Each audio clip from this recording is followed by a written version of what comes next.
할렐루야. 행복하십니까? 늘 하나님의 백성으로 행복한 믿음의 길 걸어가는 우리 성도들에게 하나님 주신 은혜와 평강이 삶 가운데 가득하시기를 주님의 이름으로 축복합니다. 예배 자리에 나와서 예배하는 이 시간이 여러분 삶에 있어서 가장 행복한 시간 되시기를 주님의 이름으로 축복합니다. 우리가 인생을 살아가면서 참 크고 많은 일들 많이 경험하고 또 지나갑니다. 지금 과테말라에서 지진이 화산이 이렇게 폭발해가지고 지금 막 여러 가지 어려움을 당한다는 뉴스를 계속해서 듣습니다. 저희 노회원 중에 한 분이 과테말라에서 이렇게 목회하시는 노회원 목사님이 계십니다. 지금 과테말라의 그 뿌에고 화산이 폭발하면서 처음에는 그 사망자 보도가 나올 때 뉴스에 25명 이렇게 나왔습니다. 25명. 그다음 이게 뉴스가 업데이트되면서 62명 사망했다. 뭐 그렇게 나왔습니다. 그다음 또 조금 시간이 지나니까 75명 사망했습니다. 뭐 그런 얘기 나왔습니다. 근데 어제 다시 재폭발이 있었나 봐요. 이게 지금 화산재가 막 위로 올라가는 그 높이가 뭐 10,000km 정도 올라가니까 지금 10km, 10,000m 죄송합니다. 10,000m 정도 되니까 한 10km씩 막 이렇게 지금 올라가는 그런 상황이어서 이게 점점 더 많은 화산재가 지금 나오고 있는 것 같은데 109명으로 지금 사망 숫자가 또 지금 더 올라갔습니다. 여러분 뉴스를 통해서 영상을 보셨겠지만 많은 사람들이 두려움 가운데 그곳을 막 떠나고 도망가고 하는 그런 모습들. 어떤 한 남자는 저 안에 우리 가족들이 다 묻혔는데 내가 울 수도 없다라는 그런 인터뷰를 하는 그런 영상을 본 적도 있습니다. 어떤 영상은 경찰인 것 같은데 이 화산이 있는 그쪽을 향해서 차가 이렇게 바라보고 있어요. 근데 영상이 이렇게 계속 찍히고 있는데 사람들이 계속해서 도망 막 나오는 거예요. 뛰기도 하고 걷기도 하고 오토바이 타기도 하고 막 한참 나오는데 계속 이쪽을 보면서 영상이 찍혔는데 갑자기 그 뒤로 화산재가 막 밀려오는 거 있잖아요. 여러분 그 911 사태 터질 때 막 쟤들이 이렇게 막 가루들이 건물 잔해들이 막 이렇게 밀려오는 것처럼 확 밀려오니까 경찰차가 놀라가지고 막 유턴하면서 이렇게 다시 돌아서 나오려고 하는 그런 장면인데 그 정말 그 희뿌연 그 화산재가 확 덮이면서 영상이 이렇게 끝나는 영상을 아마 보신 분도 계시려고 생각을 합니다. 그냥 영상만 보기만 해도 참 얼마나 두렵고 그 안에 있는 사람들은 얼마나 힘들었을까 참 생각하면서 자연재해가 참 두렵구나 무섭구나 하는 생각을 하게 합니다. 우리가 인생을 살면서 이런 자연재해만이 우리를 두렵게 하는 것은 사실은 아니죠. 우리가 인생을 살면서 여러 두려움의 시간들이 오고 가곤 합니다. 인생의 고비가 있을 때마다 사실은 동시에 우리는 은연중에 두려움을 느끼죠. 미국에 와서 생활하고 있는 저와 여러분들은 다 그래도 대부분 비행기 타고 이렇게 미국으로 오는 여기서 태어나신 분들을 제외하고는 미국으로 오는 경험들을 하셨잖아요. 식구들을 친척들을 뒤로 하고 비행기를 타고 이렇게 오셨던 배 타고 오신 분 안 계시죠? 비행기 타고 이렇게 오셨던 경험들이 있으시잖아요, 그죠? 그 시간에 그 비행기 안에서 가졌던 그런 긴장감, 두려움 그런 것들이 있잖아요. 오면 낯설고 물설은 이민자의 그런 삶이 이제 살아가야 되는데 혹은 유학생의 삶이 시작이 되어져야 되는데 어떻게 살아갈 것인가에 대한 그런 두려움, 긴장이 있었으리라고 생각합니다. 저도 처음 비행기 탄 게 뉴욕 오는 비행기였습니다. 뭘 어떻게 해야 되는지도 모르겠고 이제 나리타를 거쳐가지고 4시간 있다가 비행기를 갈아타고 JFK까지 오는 비행기였는데 그 시간이 참 긴장되고 두려웠던 것 같아요. 어떻게 해야 되는지도 몰라가지고 그렇죠? 혹시 비행기를 갈아타는데 놓치면 안 될 것 같아서 긴장하고 있고 했던 그런 기억이 있는데요. 다들 그러셨으리라고 생각합니다. 그러나 그런 긴장이 사실은 우리에게 건강한 촉매가 되어서 우리가 이 땅에 그래도 힘들지만 어렵지만 잘 정착할 수 있었고 이곳에서 신앙생활 잘하고 여기에서 이민자로서 지금 여러분의 삶이 안정적으로 지금도 유지되고 있다라고 생각합니다. 뭐 그까짓 거 뭐 대충 하다 보면 되겠지라고가 아니라 어떻게 하면 될까? 긴장하며 두려운 마음으로 하루하루 살아서 열심히 살아서 여러분들의 삶이 여기까지 왔다라고 저는 생각을 합니다. 우리가 인생을 살면서 가지는 두려움이라는 것이 꼭 나쁠 필요는 없다라는 것이죠. 두려워하는 만큼, 긴장하는 만큼 그 일을 더 진지하게 대할 수 있기 때문입니다. 공부하는 학생들에게 있어서 가장 두려운 시간은 언제입니까? 그렇죠. 시험 치는 날이죠. 시험 치는 날. 우리 한국 온 나라가 두려워하는 날이 있습니다. 수능 있는 날. 얼마나 긴장하는지 모릅니다. 영어 듣기 평가한다고 온 나라가 비행기도 못 뜨고 내리게 하고 긴장하고 있는 나라 아니겠습니까? 온 학부모들은 그 수능생을 둔 가정들은 다 긴장하고 있고 두려워하고 있고 수능생들도 긴장하고 하루를 보내는 그런 시간. 그런데 그런 두려움이 있기 때문에 사실은 그 전에 많은 시간 공부하면서 준비할 수 있다는 거죠. 그 긴장이 있고 두려움이 있기 때문에. 저희 딸이 2년 전에 저랑 같이 와이스톤에 있는 DMB에 가서 시험을 한번 친 적이 있습니다. 긴장하는 모습이 전혀 없었습니다. 그저 아침에 아빠 오늘 시간 되니까 가서 시험 한번 치자. 뭐 아이디 하나 만들어 주려고요. 퍼밋이라도 하나 있어야 될 것 같아가지고 시험 치러 가자 해서 아침에 잠깐 공부하고요. DMB 가가지고 시험 쳤습니다. 됐을까요? 안 됐을까요? 네, 됐습니다. 쉬운 시험이니까 자동차 운전면허 필기 시험이니까 그냥 대충 보고 가서 시험 치면 돼요. 혹시 떨어지면요? 다시 치면 돼요. 다시 돌아가서 다시 나와 컴퓨터에서 요즘 치니까 치고 떨어지면 다시 나와서 또 치면 돼요. 그렇게 부담스러운 시험이 아닙니다. 그래서 편하게 하는 거예요. 편하게. 그런데 웃기는 거는요. 그게 편하기 때문에 이거 뭐 다 붙어 공부 안 해도 돼 하니까 의외로 떨어지는 사람이 많다라는 거예요.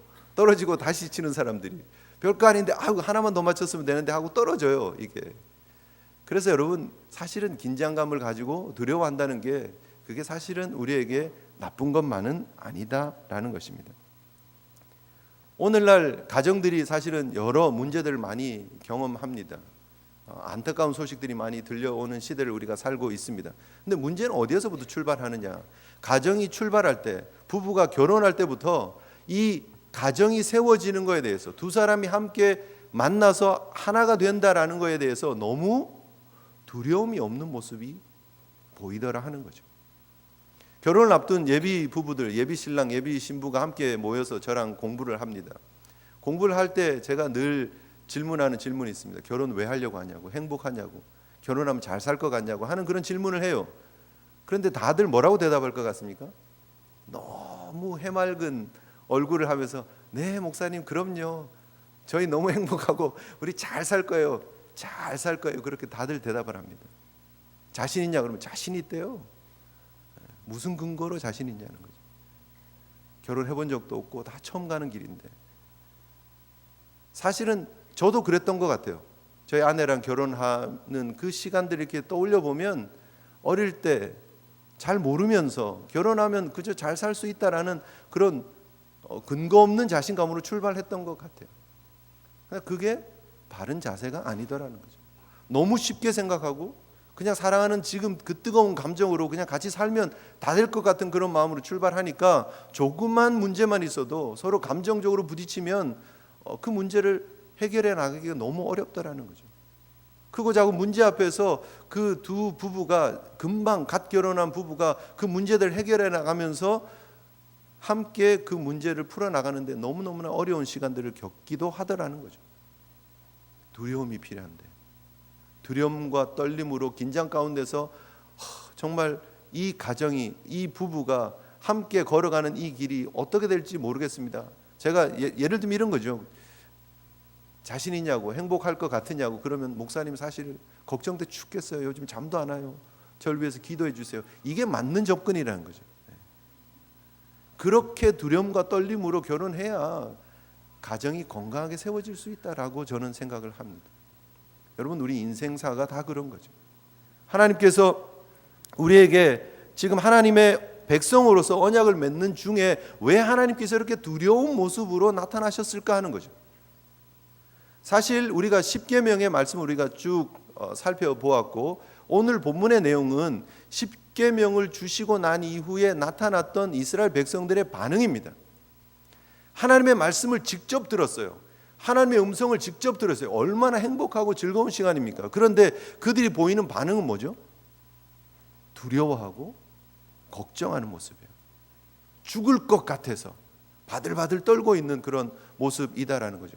19장을 우리가 함께 이미 살펴봤지만 19장에 보면 이스라엘 백성들이 출애굽하고 2달이 지납니다. 그리고 셋째 달이 되는 첫날에 이스라엘 백성들이 시내 광야에 도착을 합니다. 그리고 거기에 장막을 치고 하나님과 언약을 맺는 장면이 나옵니다. 하나님께서 내가 너희를 어떻게 구원해냈는지를 기억해라. 그리고 내가 너희를 내 소유가 되게 하고 제사장 나라가 되게 하고 거룩한 백성이 되게 할 것이다 라고 말씀하면서 언약 백성으로 삼으시는 모습을 우리가 함께 살펴보았습니다. 그런데 그때 나타났던 모습이 무엇이냐 하면, 하나님의 임재의 상징이 무엇이냐 하면, 하나님께서 19장 16절에 보면 우레와 번개와 빽빽한 구름 가운데서 나팔 소리가 크게 울리는 가운데서 하나님께서 음성으로 나타나셨어요. 하나님 자신을 드러내면 하나님의 백성들이, 이스라엘 백성들이 다 죽을 것 같아서 하나님께서 구름 가운데에 자신을 숨기시면서 음성으로만 나타나셨어요. 19장 21절에 보면 이렇게 말씀하고 있지 않습니까? 여호와께서 모세에게 이르시되 내려가서 백성을 경고하라. 백성이 밀고 들어와 나 여호와에게로 와서 보려고 하다가 많이 죽을까 하노라. 이스라엘 백성들이, 범죄한 이스라엘 백성들이 하나님을 직접 보면 안 돼요. 죽을 수밖에 없어요. 하나님이 돌격하실 수밖에 없어요. 이어지는 22절에 뭐라고 말씀하시냐면, 또 여호와에게 가까이 하는 제사장들에게 그 몸을 성결히 하게 하라. 나 여호와가 그들을 칠까 하노라. 심지어 제사장조차도 성결하게 준비해서 하나님 앞에 나오라고 말씀하세요. 그렇지 않으면 하나님이 치시겠대요. 하나님을 보면 죽고 하나님 앞에 나오는데 성결하지 않으면 하나님이 치신다는 거예요. 죽겠다는 거예요. 그래서 하나님께서 그들에게 오실 때에 하나님께서 우레와 번개와 빽빽한 구름 사이에서 나팔 소리가 막 울려 퍼지는 가운데 하나님의 음성이 들려진 거예요. 그러면서 20장에 들어가서 하나님이 이 모든 말씀으로 말씀하시는 내용이 나오는 거예요. 그것이 십계명이에요. 이 십계명 하면 우리의 머릿속에 하나님께서 두 돌판에 새겨주신 말씀이다라고만 우리가 생각하고 있는데, 성경은 뭐라고 말씀하고 있느냐면 이 말씀을 하나님께서 음성으로 주시고 그리고 그 말씀을 돌판에 새겨주셨다고 말씀하고 계세요. 출애굽기 20장에 십계명의 내용이 나오고 신명기 5장에 십계명의 내용이 나온다고 말씀을 드렸습니다. 하나님께서 신명기 5장에 이 하나님의 말씀을 다 주고 난 이후에 그 뒷부분을 제가 읽어드리면, 신명기 5장 22절입니다. 제가 읽어드릴게요. 여호와께서 이 모든 말씀을 산 위 불 가운데 구름 가운데 흑암 가운데에 큰 음성으로 너희 총회에 이르신 후에, 하나님이 어떻게 하셨다고요? 불 가운데 구름 가운데 흑암 가운데 큰 음성으로 이스라엘 총회에게 말씀하셨다라고 말씀하고 있습니다. 그리고 난 이후에 더 말씀하지 아니하시고 그것을 두 돌판에 써서 내게 주셨다라고 말하고 있습니다. 하나님께서 먼저 음성으로 이스라엘 백성들이 다 알아듣게끔, 물론 이스라엘 백성들이 더 가까이 오지 못하게 했습니다. 하나님께서 모세와 아론만 산으로 들어오게 하시고 이스라엘 백성들은 경계 밖에서 두려움과 떨림 가운데 막 그 과테말라 막 지금 화산이 터진 것 같은 그런 모습이라고 잠깐 상상해 볼 수 있겠죠. 구름이 빽빽하고 거기에 막 번개가 치고 우레가 있고 막 천둥이 치고 하는 그런 상황인데, 하나님께서 거기에서 막 음성으로 나팔 가운데서 나팔 소리는 막 나고 거기서 하나님의 음성이 있는 거예요. 그러면서 십계명을 주신 거예요. 여러분, 이스라엘 백성들이 그 말씀을 직접 다 들었어요. 10가지에 대한 그런 계명을 다 듣고 난 이후에 모세가 오니까 모세에게 하는 얘기가 뭐냐면, 지금 신명기에는 수령과 장로들이 모세에게 나갔다 이렇게 얘기를 합니다. 그래서 백성들의 대표들이 그들에게 모세에게 나가서 우리가 불 가운데에서 나오는 하나님의 음성을 우리가 직접 들었고 하나님이 사람과 말씀하시되 그 사람이 살아있는 걸 우리가 지금 목격했다라고 얘기를 합니다. 그런데 이제 다시는 그런 일이 반복되지 않아도 되겠다고 얘기를 합니다. 이젠 더 이상 하나님이 직접 우리에게 말씀하시지 않게 해주십시오. 오늘 출애굽기도 똑같은 얘기를 하고 있습니다. 하나님께서 직접 우리에게 말씀하시지 않게 해주십시오. 왜냐하면 우리가 죽을까 합니다. 두렵습니다. 그렇게 얘기를 합니다. 이스라엘 백성들이 하나님의 나타나심 앞에서 보였던 반응은 뭐냐면 두려움이 있어요. 두려움, 겁이 나는 거죠. 더 이상 하나님의 음성 듣는 게 부담스럽다는 거예요. 그래서 더 이상 말씀하지 마십시오. 근데 하나님께서 왜 그렇게 두렵게 하셨을까라는 거죠. 두렵게. 사실 하나님께서 다른 방법으로 하실 수 있잖아요. 하나님께서 구름이 아니라 무지개가 이렇게 쫙 비치게 하시고요. 바람이 살랑살랑 불게 하시고요. 거기에 막 새들이 와서 막 지저귀고 거기서 하나님의 음성이 들리는데 내 사랑하는 백성들아 하고 부드럽게 얘기하시면서 근데 너희들 나만 하나님인 줄 알아야 돼. 우상 만들지 마. 뭐 이렇게 하면서 부드럽게 따뜻하게 엄마가 아이들에게 하는 목소리처럼 하실 수 있었을까요? 없었을까요? 있었죠. 그런데 왜 하나님께서 이렇게 두려움으로 떨림으로 받게끔 하셨을까 하는 거예요. 범죄한 백성들이 하나님 앞에 서 있을 때 하나님의 본질에 대해서 분명히 알라라는 거예요.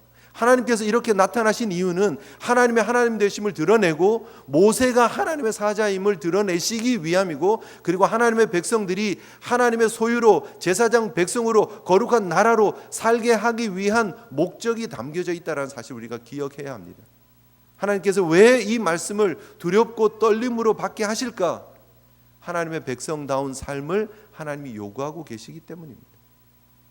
우리 인류가 범죄하고 난 이후에 모든 인류는 사실은 하나님 앞에 감히 설 수 없습니다.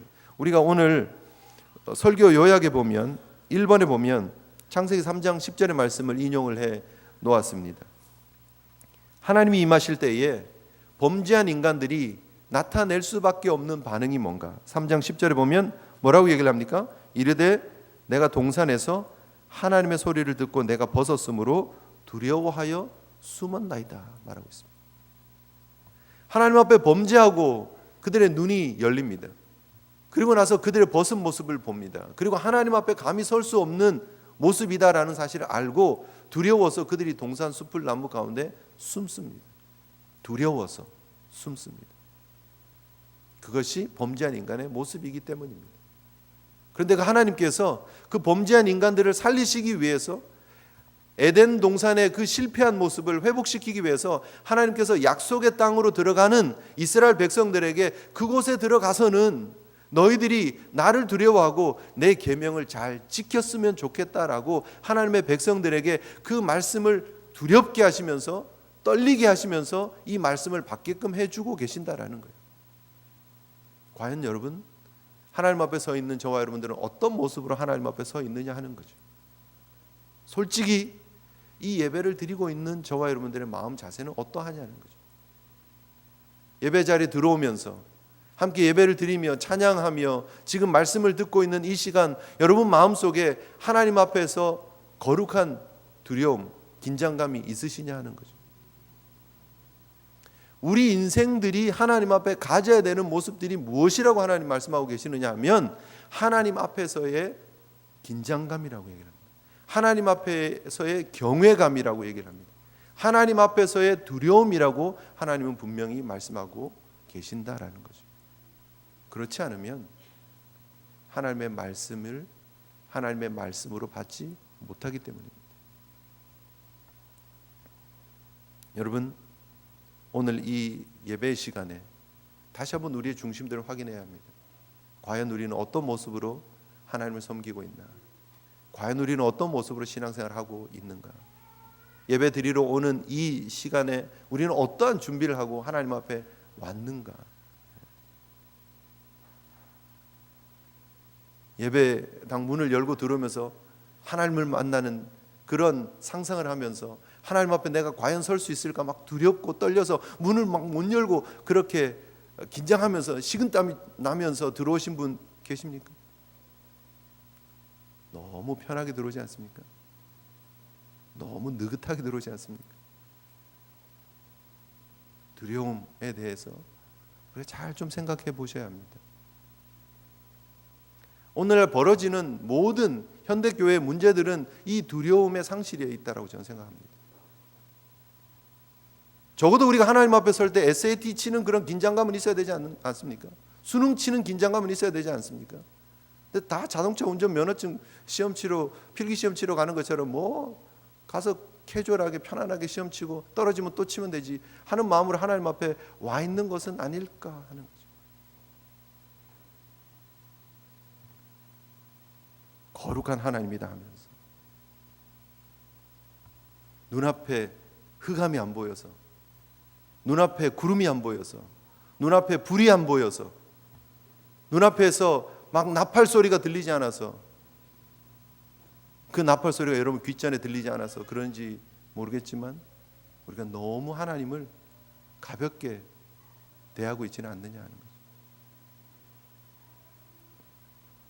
중요한 것은 하나님 앞에 서 있는 우리의 마음의 자세라는 거죠. 오늘 벌어지는 현대교회 문제에 대해서 잠깐 이야기할 것도 없죠. 왜 그런 일들이 벌어지느냐는 거예요. 왜 목사님들이 넘어지느냐, 교회마다 이런저런 문제들이 있느냐. 결국은 하나님을 두려워하는 마음이 없어서지요. 뭐 사실은 하나님보다 돈이 더 두렵고 하나님보다 자신의 쾌락들이 더 눈앞에 보이고 그것 때문에 하나님 신경 안 쓰는 거죠. 두려움이 없는 거죠. 너무 편해지지 않았느냐. 오늘 여러분 하나님의 성별된 하나님의 소유 제사장 나라 거룩한 백성으로 불러주신 우리의 삶의 하나님의 요구는 과연 무엇일까라는 거예요. 사실은 하나님이 우리에게 부르시는 그 부르심의 목적은 두려워하지 말라예요. 지금 무슨 말인지 지금 목사님 왜 이랬다 저랬다 하세요. 지금 하실지 모르지만 오늘 성경은 분명히 그렇게 얘기를 하고 있습니다. 모세가 이스라엘 백성들에게 뭐라고 얘기를 합니까? 두려워하지 말라라고 말해요. 두려워하지 말라. 왜냐하면 그것이 하나님의 마음이기 때문입니다. 모세가 지금 전하고 있는 하나님의 진짜 마음은 하나님이 두려워서 벌벌 떠는 게 아니라 하나님의 그 두려움 앞에서 하나님을 인정하고 하나님 앞에 나오라는 거예요. 오늘 본문을 잘 이렇게 보셔야 되는데요. 모세가 말하는 20절 우리가 잘 보십시오. 성경을 잠깐 보십시오. 20절 모세가 백성에게 이르되 두려워하지 말라. 하나님의 임하심은 너희를 시험하고 너희로 경외하여 범죄하지 않게 하려 하심이니라. 이렇게 표현이 되어져 있는데 간단하게 말씀드리면 이래요. 20절을 잘 보시면 원어적으로 하면 두려워하지 말라 하고요, 경외하여 하고 똑같은 단어예요. 똑같은 단어. 근데 우리는 문맥을 잘 이렇게 해석을 하면서 번역이 된 거예요. 그래서 앞에는 두려움이고 뒤에는 경외함으로 해석을 해놓은 거예요. 번역을 해놓은 거예요. 근데 원래 그대로 하면 간단하게 말씀드리면 이렇습니다. 모세가 이르되 두려워하지 말라. 하나님이 임하심은 너희로 시험하고, 이건 좀 간단 건너가고요, 너희로 두려워하여 범죄하지 않게 하기 위함이다. 이렇게 말하고 있어요. 두려워하지 말라.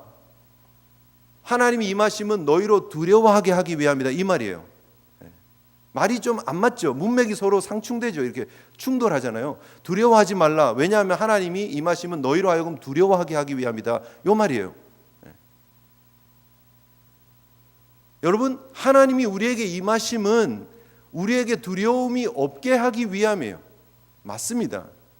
하나님께서 원하시는 궁극적인 회복은 뭐냐 하면 하나님 앞에 두려움 없는 모습이에요. 에덴에서 범죄한 아담과 하와 이전에 아담과 하와가 하나님과 가졌던 그 관계의 모습을 하나님은 원하시는 거예요. 그게 두려움 없는 모습이에요.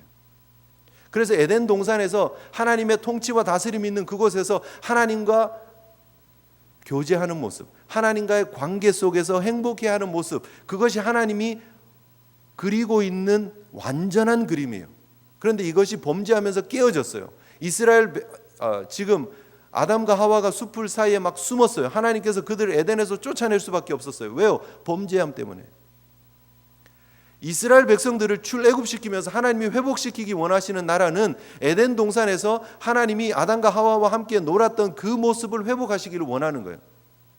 그래서 하나님께서 모세를 통해서, 중재자를 통해서 주시는 메시지는 뭐냐 하면, 너희들 날 두려워하지 마. 그리고 나를 두려워해. 약속의 땅에 들어가서 나의 통치함을 인정하고 나를 두려워하면서 살아야 너희들이 내 앞에 두려움 없게 되는 거야 라고 말하는 거예요. 이해가 되시나요? 이 복잡한 것 같지만 되게 간단합니다. 사실. 네. 우리 한글 번역이 되게 잘된 번역이에요.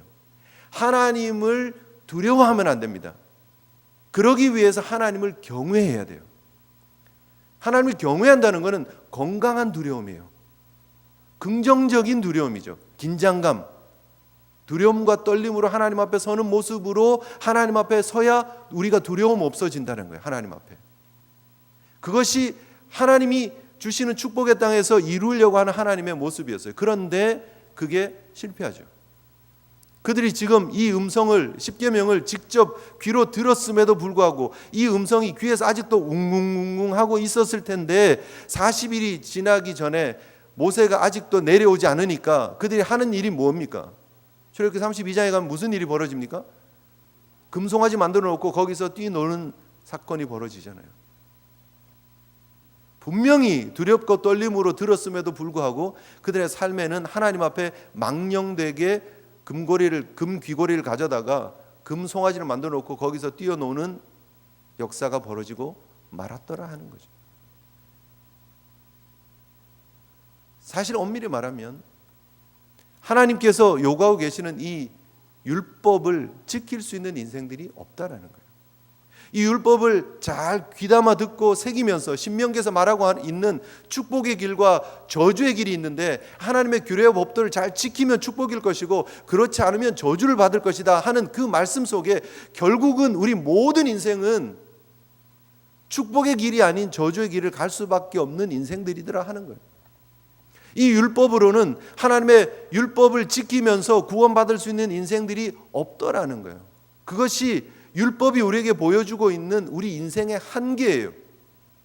십계명을 통해서 우리가 바라보고 있는 게 뭐예요? 결국은 이 계명들을 내가 요거는 지켰고 요거는 못했고 그러면서 우리 스스로의 의를 드러내라고 말씀하고 계시는 것이 아니라 십계명을 바라보면서 역시 우리는 죄인이구나를 깨닫게 할 수밖에 없다는 거죠. 하나님의 은혜 아니면 우리가 하나님 앞에 설 수 없는 존재이구나라는 것을 깨닫게 하기 위해서 율법을 주시는 거예요. 기준을 주시는 거예요. 그래서 우리가 궁극적으로 붙잡아야 되는 것은 무엇이냐면 결국 하나님의 은혜예요. 모세가 중보자가 되어서 이스라엘 백성들에게 너희가 이 계명을 지켜야 된다라고 말씀했고 하나님께서 그것을 음성으로 주셨고 그것을 돌판에 새겨 주셨지만 그러나 그들은 결코 지키지 못했습니다. 약속의 땅에 들어가서 그들이 큰 왕국을 이루었지만 그러나 솔로몬 이후에 그 나라가 둘로 갈라집니다. 그리고 그 두 나라는 북이스라엘과 남유다의 순서로 멸망합니다. 왜냐하면 그들이 하나님 앞에 축복의 길을 걸어가지 못했기 때문에 하나님의 규례와 법도를 지키는 삶을 살지 못했기 때문에 돌려서 말하면 하나님을 두려워하는 모습을 지키지 못했기 때문에 그들은 결국 멸망당할 수밖에 없었다라는 거예요. 그것이 우리 인생입니다. 여러분 오늘 우리가 본문의 말씀을 보면서 우리가 기억해야 될 부분이 있어요. 아 그렇지 이것이 우리의 모습이지. 하나님이 나타나시면 하나님이 말씀하시면 그래 내가 죽을 수밖에 없는 존재야 라는 사실을 여러분 분명히 깨달으셔야 됩니다. 이 아침에 하나님의 말씀이 지금 들려지고 있으십니까? 그 하나님 앞에서 두려움과 떨림으로 하나님을 경외함으로 하나님 앞에 서야 그래야 우리의 두려움이 없어질 수 있습니다. 그 두려움을 제거하시기 위해서 하나님께서 택하신 방법이 있습니다. 세 번째, 하나님께서 완성하신 하나님의 나라, 예수 그리스도를 통해서 완성하신 그 하나님의 나라를 우리가 그리고 있습니다. 예수 그리스도께서 초림하셔서 완성하셨고 재림하셔서 더 완벽하게 만드실 그 하나님의 나라, 새하늘과 새 땅, 그곳의 백성으로 저와 여러분들을 하나님이 부르셨습니다.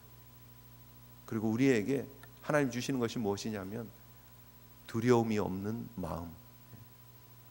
우리에게 하나님이 주시는 것이 바로 은혜와 평강입니다.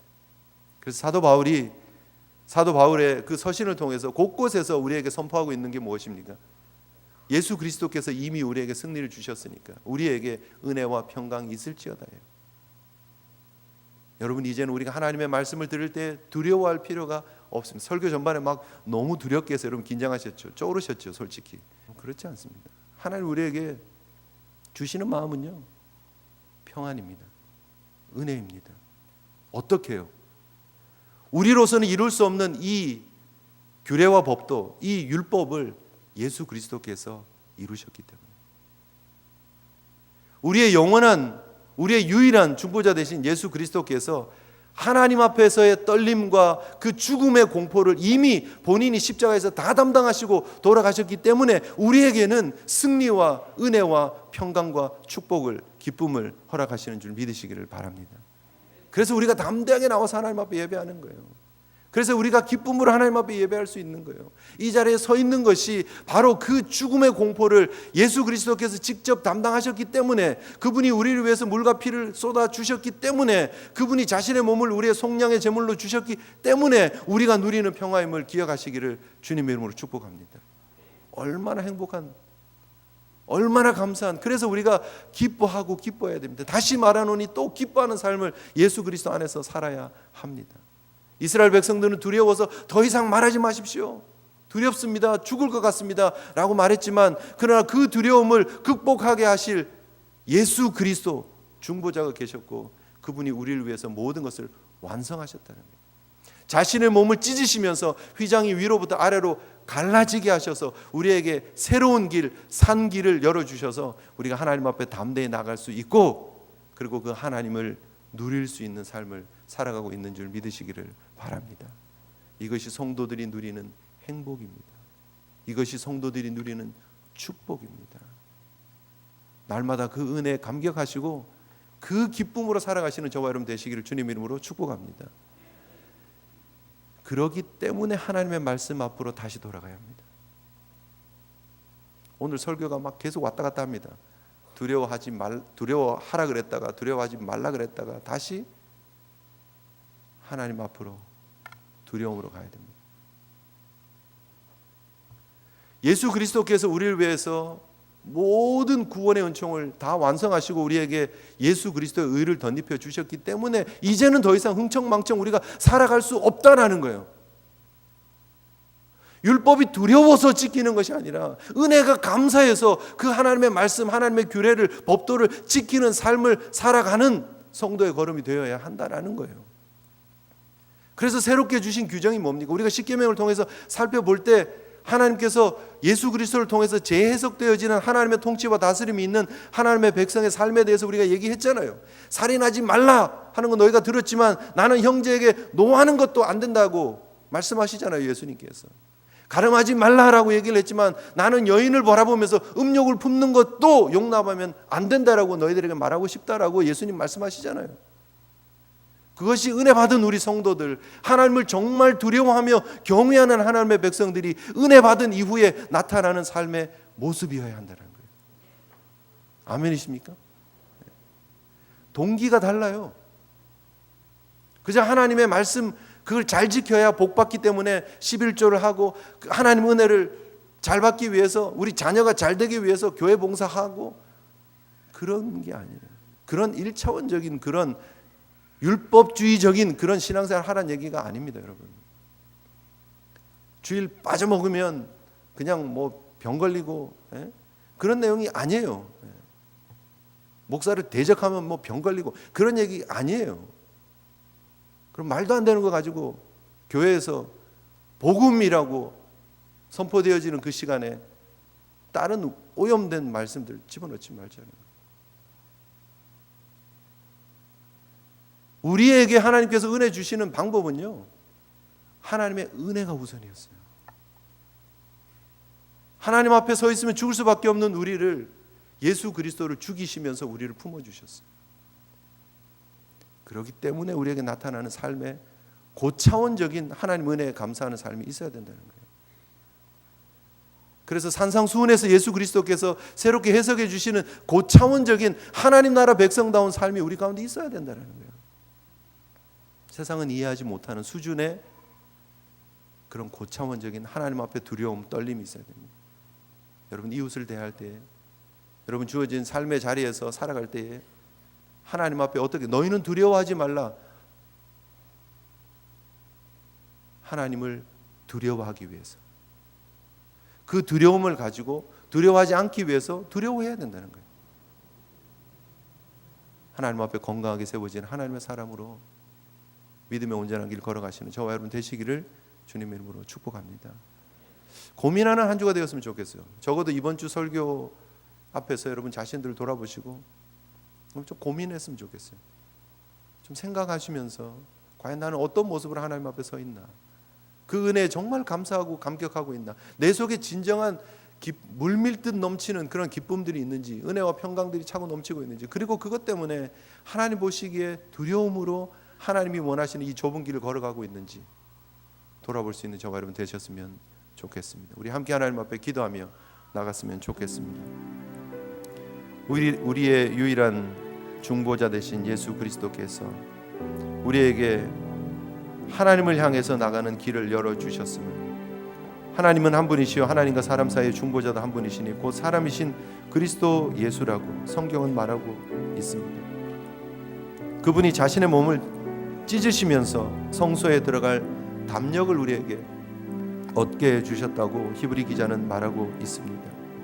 온전한 믿음으로 우리의 큰 대제사장 앞에 온전한 삶으로 영광 돌릴 수 있는 저희들 되게 해달라고 결단하면서 기도하는 시간 되었으면 좋겠습니다. 기도하시겠습니다.